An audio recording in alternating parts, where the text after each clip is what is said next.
Halo everyone, selamat malam, shalom. Terima kasih buat atas kesempatan yang telah diberikan kepada saya untuk mempresentasikan hasil kerja saya. Di sini saya akan menjelaskan anatomi tubuh manusia bagian anterior dan posterior beserta penjelasan dan fungsinya. Sebelum saya masuk kepada bagian anterior dan posterior, saya akan menjelaskan apa itu anatomi. Anatomi adalah cabang biologi yang berhubungan dengan struktur dan organisasi dari makhluk hidup. Ya teman-teman, itu pengertian dari anatomi. Sekarang kita akan masuk dengan bagian anterior dan posterior. Ini adalah gambar dari bagian anterior dan posterior. Di sini saya akan menjelaskan yang pertama, yaitu bagian anterior atau bagian depan.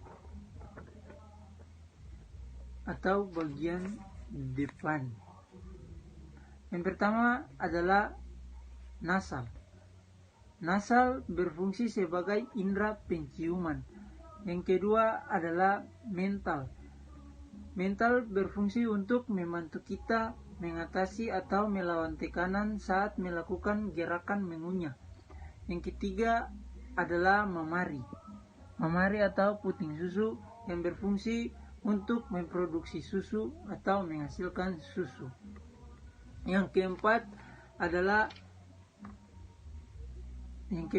adalah bagian pubik atau kemaluan. Bagian pubik atau kemaluan berfungsi untuk mereproduksi organ yang menjalankan sistem reproduksi pada pria dan wanita. Yang kelima adalah poleks. Poleks berfungsi untuk dapat dipergunakan memegang suatu benda dengan menekannya ke bagian tangan atau jemari lain. Yang keenam adalah plamar. Ini adalah plamar. Plamar atau telapak tangan fungsinya tulang telapak tangan secara umum adalah untuk memberikan sokongan dan fleksibilitas pada jaringan lunak atau otot tangan. Yang ketujuh adalah coksal atau punggul. Fungsinya sebagai penyangga organ di area perut. Dan yang kedelapan adalah patelar. Ini adalah patelar. Patelar fungsinya adalah membungkus dan melindungi sendi engsel pada lutut. Dan yang kesembilan adalah fibular. Ini adalah gambar dari fibular yang fungsinya tulang betis yang pertama ialah menopang berat tubuh, sehingga tulang betis tidak hanya berfungsi melindungi kaki saja, namun tulang betis juga mampu memberikan kekuatan pada otot saat bergerak. Yang ke-10 adalah tarsal. Yang yaitu pergelangan kaki yang fungsinya untuk memungkinkan gerak naik turunnya kaki karena adanya sendi engsel, serta untuk melangkah dan dapat berjalan dengan cara yang nyaman dan seefisien mungkin. Itu adalah fungsi dari bagian anterior atau bagian depan.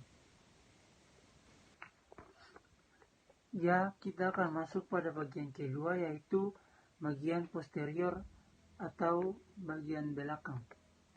Yang pertama adalah otik. Otik atau telinga berfungsi sebagai indera pendengaran. Yang kedua adalah ospital. Ospital berfungsi sebagai gerak sadar, kontraksi otot, dan rangka. Yang ketiga adalah skapular.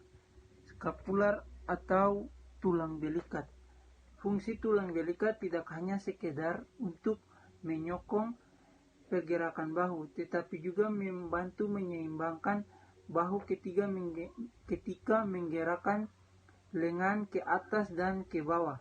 Keempat adalah vertebral. Fungsi tulang belakang atau punggung adalah sebagai penopang tubuh manusia. Yang kelima adalah olecranal atau siku, berfungsi sebagai sendi engsel pada tangan untuk memudahkan pergerakan tangan. Yang keenam adalah metakarpal. Fungsi dasar dari metakarpal adalah bertindak sebagai jembatan antara pergelangan tangan dan jari membentuk kerangka tangan. Yang ketujuh adalah sural. Sural atau betis berfungsi melindungi kaki bagian belakang dan melekatkan bagian lutut. Yang kedelapan adalah calcaneal. Fungsi tumit adalah sebagai penyangga berat badan tubuh, terutama ketika sedang berjalan atau berlari. Terima kasih atas kesempatan yang telah diberikan kepada saya malam ini. Itu adalah hasil dari presentasi saya. Terima kasih, selamat malam, shalom, Tuhan Yesus memberkati.